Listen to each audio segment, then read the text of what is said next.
Okay, in this video I'm going to demonstrate adding the blue and pink duotone filter to a video in Clipchamp. Okay, well you can see my desktop here. My wallpaper is a nifty shot of Mundy Pond here in St. John's. But on a more serious note, I have to go to Clipchamp now, so I'm going to move the mouse pointer down here and click Google Chrome here. Okay. Now I could type in the address bar www.clipchamp.com, but I have this icon saved here, so I'm simply going to click that, the clipchamp.com icon here on the Google homepage. I'm going to click that now. Okay, I'm just going to simply click this icon up here in the top right, the sign icon. I'll click that now. Okay, now I'm going to click continue with Microsoft. Oh, sorry you guys can't see that, no offense, but for privacy's sake, I'm going to blur out my email address there, okay? So I'm simply going to click my email address there. And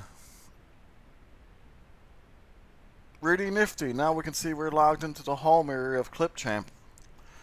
Okay, this is the home area, but now I want to enter the video editing area. So this is to create a new video here, start from scratch. See this icon here? I'm going to click that now. This will bring us into the video editing area. Okay, nifty. Now I'm going to title my project by moving the mouse pointer up here and typing and clicking in the input box there. Now I'm simply going to type in a title for the project.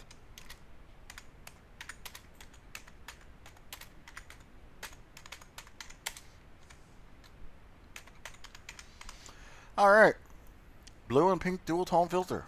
That sounds neat. Okay, before I import the media to begin editing, I'm simply going to hip you guys to all this thing here. Pardon me, I'm just going to show you all this thing here. The size icon here over the preview pane. This, when I mouse over it, you can see the alt text there, change aspect ratio. So I'm going to click that now. And we have access to several aspect ratios, but wide is what I want because I'm using 1920 by 1080 full HD clips, which are wide. So I'm going to make sure wide is checked by clicking it. Okay. You should check the specs on your camcorder. So now I'm going to import my media. So I'm going to move the mouse pointer over here to the left of the screen and click the import media icon. Okay, perfect. You can see my folder is already selected, so I'm ready to import my clips. Obviously, whichever folder it is on your computer, you'll have to navigate towards your folder, obviously, and obviously you'll have to navigate towards your files. But these are my files here. So I'm going to click Pigeon and Ducks A there, and I'm going to click the second and hold down the Control key, and now I'm going to click the second one. I'm going to move the mouse pointer down here and click the open icon on the bottom right of the prompt box. Now the clips have been imported. Okay, perfect. Now remember, extremely important here, the clips are only imported. Clipchamp is only referring to the clips on your hard drive. Okay, they're not uploaded. That's extremely important to remember, okay? And as I always say, back up your files anyway. Always back up your files. And these are just imported. They're not uploaded, okay? Clipchamp is still referring to the ones on your computer, even though this is the online version. I'm going to now add the timeline. To do this, I could click and drag down, but I'm simply going to click the plus sign on the bottom right of each clip. That'll make it a lot neater, and it'll also ensure that no gaps are on the timeline. So I'm going to click that plus sign there on the first clip, on the bottom, Pigeon and Ducks A, there. I'm going to click the plus sign there on the bottom right. Perfect. Now it's been added to the timeline. Now I'm going to move the mouse pointer up here and click the plus sign on the bottom right of Pigeon and Ducks B there. So I'll click the plus sign now. Now they're both been added to the timeline. Now we can't see them very neatly, so I'm simply going to show you this little handy trick down here. See these icons down here on the right of the screen? Zoom out timeline, zoom in timeline, fit timeline, and collapse timeline. What we want to do here is zoom out timeline. So that's the little icon there with the magnifying glass and the minus sign on the magnifying glass there. See that? So let's begin clicking that now. Okay, that should be pretty good there now. So now, before I add the blue and pink dual tone filter to each of these clips, how about we simply watch them to see what they look like without the filter, so we'll know what they look like with the filter. So to do this, I want to bring the clips, bring this position indicator all the way back to the beginning. I could click it and drag it so we can watch from the beginning. But definitely the more efficient way to go here is clicking the Seek to Start icon under the preview pane. So I'm going to click that now. Perfect. Now I'm going to click the play icon under the preview pane. So let's just watch these two clips now.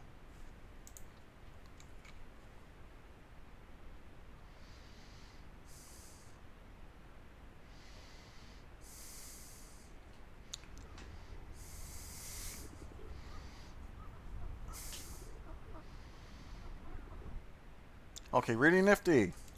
But I want to select the first clip there on the timeline. So I'm going to select it by clicking it. Okay, now we can tell it's selected because it's highlighted. And just excuse me here now, I'm going to click the Seek to Start icon. That'll make it a lot neater. Now we can see it, see? So it's selected. We can tell it's selected, it's highlighted because we had to select it, okay, to add the filter to it. So now I'm going to move the mouse pointer over here to the right of the screen and click Filters. Also, sometimes when you mouse over a filter, the filter may appear on your selected clip, but no worries, it won't be added until you click it.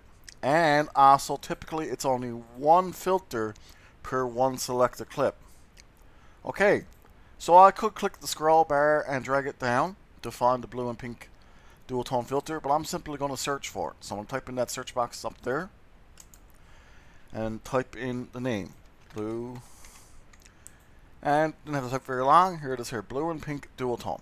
So I'll click it now. Perfect. Now you can obviously see it's been added to my clip, my selected clip there. And when I clicked it, you can see that this option appeared underneath it, and that option is intensity. We can see this little ball switch here under intensity. I could drag that to the left, click that and drag it to the left, pardon me, and that will lower the intensity. Or I could click it and drag it to the right to increase the intensity. I'm simply going to click it and drag it just a little to the right to increase the intensity somewhat. Okay, perfect. Now I'm going to click Collapse Property Panel there in the top right. And I'm going to click the second clip on the timeline to make sure it's selected. Now it's selected, so now we can add the blue and pink filter to this one. And just to make it a little bit easier to see, I'm going to click the position indicator there and drag it over. Okay. So now I'm going to click the filters again. The filters icon there on the right. And this time, I'm going to grab that scroll bar, click that scroll bar, and drag it down to blue and pink duotone. Perfect. Now again, the same thing happened. I clicked it. The intensity option appeared underneath. And I'm going to click the ball switch again and drag it to the right to increase the intensity somewhat. Perfect. Now I'm going to move the mouse pointer up here and click Collapse Property Panel there in the top right there. And now I'm going to click the Seek to Start icon under the preview pane. And how about we now watch these two clips with the filter added. So first I'm going to show you all how to merge both clips into a longer file. So I'm going to move the mouse pointer up here to the export icon here in the top right. I'm going to click that. And we can see video quality. Your video will export as an MP4 file. Okay, so we have a handful of options here. We would be able to export it out as a GIF if the video was 15 seconds or less. A GIF is simply an animated image file. It's not a video. Okay, you can use that on web pages and perhaps some social media accounts. Audio only, we could export out just the audio portion of the video. We also have 4K here is an option. Our clips were 1920 by 1080, so that's just full HD. So we wouldn't need 4K anyway. But to access 4K, you need to purchase a Clipchamp premium subscription, which runs about $130 Canadian per year. Okay, we have 1080p, that's the one I'm going to go with. But you could go with smaller file, faster export for 720p, and 480p for drafts. I'm going to go with 1080p here since our original files were 1080. So I'm going to click that now to begin the export. I'm going to click 1080p.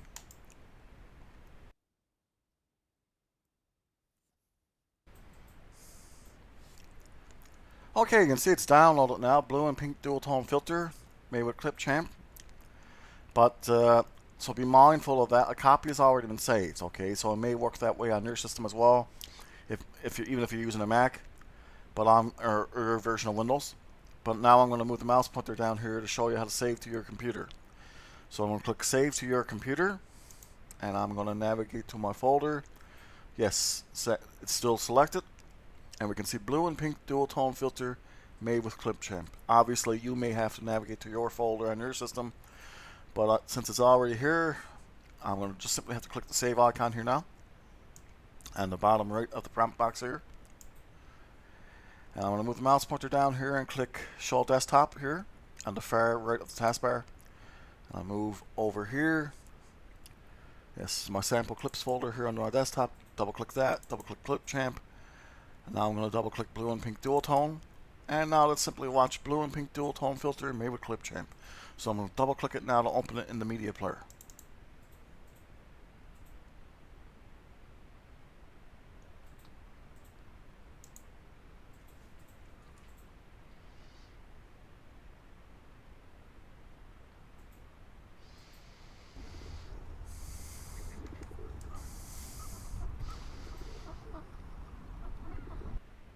Okay, neat all.